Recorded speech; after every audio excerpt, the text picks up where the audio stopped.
तो स्वागत है आप सभी का अपने अपने यूट्यूब चैनल पर। तो इस वीडियो में हम लोग पढ़ने वाले हैं जुलाई 2025 के current affairs.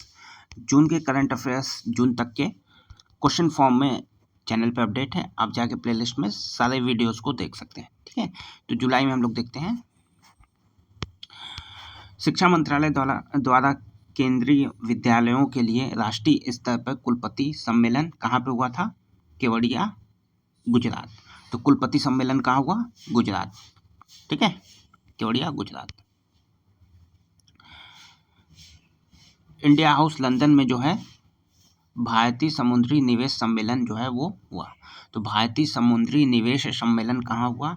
India house London. ये आपको याद रखना। तो भारतीय समुद्री निवेश सम्मेलन लंदन। ऑपरेशन मेडमैक्स के तहत नारकोटिक्स कंट्रोल ब्यूरो ने 4 महाद्वीपों और 10 से अधिक देशों में सक्रिय ड्रग सिंडिकेट का भांडाफोड़ किया। तो मेडमैक्स कौन चलाया? नारकोटिक्स कंट्रोल ब्यूरो द्वारा। ठीक है,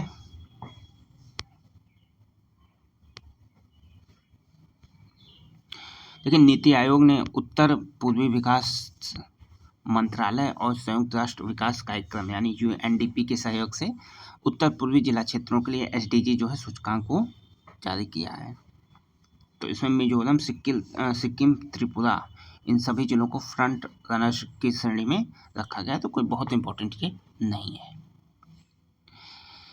अमित शाह ने पुणे में जो है पेशवा बाजीराव प्रथम की प्रतिमा का अनावरण किया।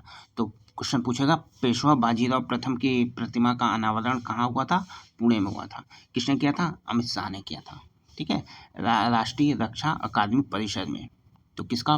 पेशवा बाजीराव प्रथम। भारत के पहले राष्ट्रीय स्तर के सहकारी विश्वविद्यालय त्रिभुवन सरकारी विश्वविद्यालय की आधारशिला रखी गई। कहाँ पे? गुजरात में। किसने रखी? अमित शाह ने। ठीक है, क्या नाम है? त्रिभुवन सहकारी विश्वविद्यालय। 6 वर्षीय पंजाब के तेगवीर सिंह ने यूरोप की सबसे ऊंची चोटी माउंट एल्ब्रूस पर चढ़ने वाले सबसे कम उम्र के व्यक्ति बन गए। कहाँ के हैं? तेगवीर सिंह हैं पंजाब के। कहाँ पे चढ़े हैं? Mount Elbrus. कहाँ पे है? यूरोप की सबसे ऊंची चोटी है। रिक्लेम का शुभारंभ किसके द्वारा किया गया? कोयला एवं खान मंत्री जी किशन रेड्डी द्वारा। किसका? रिक्लेम। ठीक है, तो रिक्लेम खनन से संबंधित है।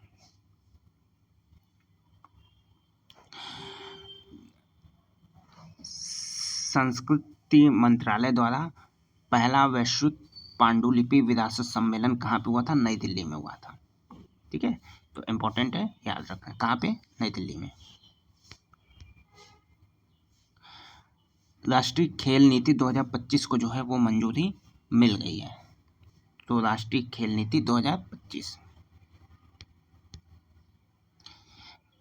अनुसंधान और नवाचार पारिस्थितिकी तंत्र को मजबूत करने के लिए 1 लाख करोड़ रुपए की निधि के साथ आरडीआई योजना को मंजूरी मिली। कितने की योजना है? 1 लाख करोड़ रुपए आपको यहाँ पे याद रखने हैं।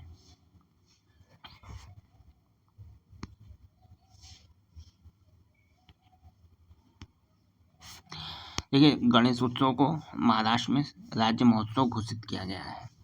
ठीक है, इसकी परंपरा कब शुरू थी? 1893 में लोकमान्य तिलक ने शुरू की। तो गणेश उत्सव आपको पता है महाराष्ट्र में मनाया जाता है। तो यहाँ का राज्य महोत्सव घोषित हुआ है। कौन? गणेश उत्सव। शहरी स्थानीय निकायों के अध्यक्षों की पहले राष्ट्रीय स्तर पर 2 दिवसीय सम्मेलन कहाँ हुआ था? हरियाणा के गुरुग्राम में। ठीक है,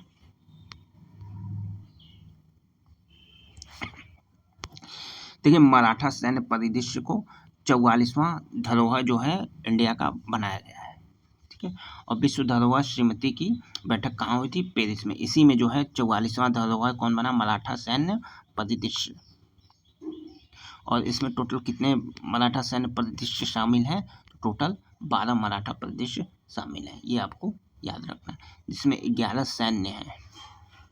ठीक है, और एक जो है जिंजी किला तमिलनाडु में है। एक मराठा यहाँ पे हो गया और एक जिंजी का किला तमिलनाडु।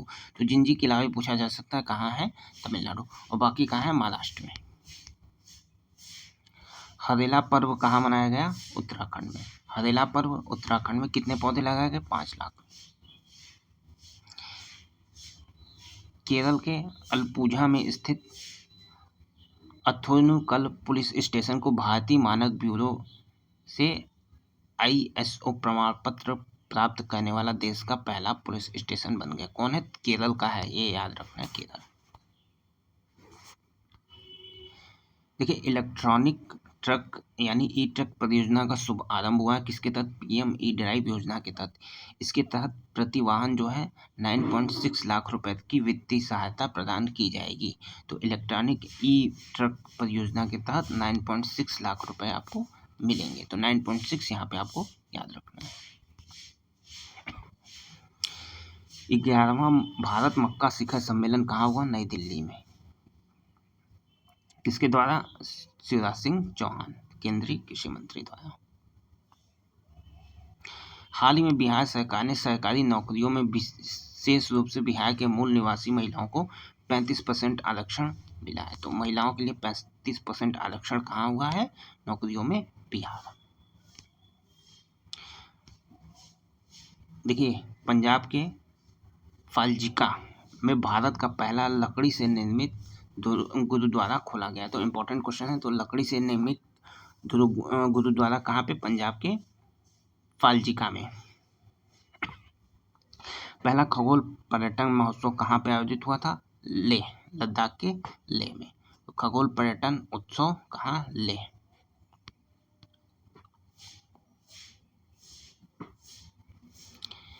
देखिए, टाइम 100 क्रिएटर्स लिस्ट जारी हुई है, उसमें जो है प्रोजक्ता कोली वो शामिल हुए और यह इस लिस्ट में शामिल होने वाली पहली भारतीय महिला है। उन्हें डिजिटल दुनिया में मोस्टली सेन के नाम से जाना जाता है। तो ये इम्पोर्टेंट फैक्ट इसलिए निकल के आ रहा है क्योंकि पहली भारतीय महिला बनी है टाइम 100 क्रिएटर लिस्ट में।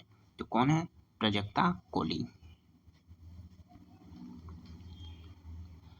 एग्रीटेक इनोवेशन हब कहाँ पे शुरू हुआ था? उत्तर प्रदेश के मेरठ के सरदार वल्लभ भाई पटेल कृषि एवं प्रौद्योगिकी विश्वविद्यालय में। तो एग्रीगेट कहाँ पे? मेरठ से।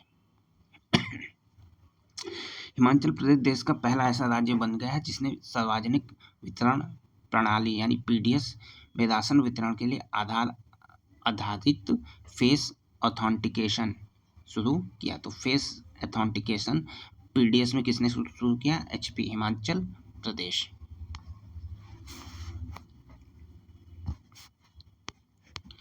बिम्स्टेक कैंसर क्षमता निर्माण कार्यक्रम किसने किया? विदेश मंत्रालय और परमाणु ऊर्जा विभाग की तरफ।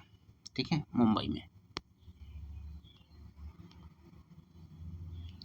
विद्या शक्ति पहल किसने शुरू की है? आंध्र प्रदेश ने।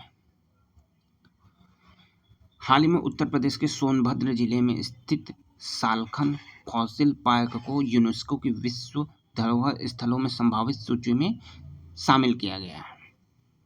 यह स्थल कैमूर पर्वत श्रृंखला में 25 हेक्टेयर क्षेत्र में फैला है। यहाँ 1.4 अरब वर्ष पुरानी परतदार औषधि संरचना पाई जाती है और ये देखने वाली चीज़ है, बड़ा यूनिक चीज़ है। इसको कभी आपको मौका मिले, यूपी में हैं या आए तो सोनभद्र जिले में सालखन फॉसिल पार्क आपको देखना चाहिए। तो यह जो है संभावित है विश्व धरोहर सूची में शामिल होने के लिए।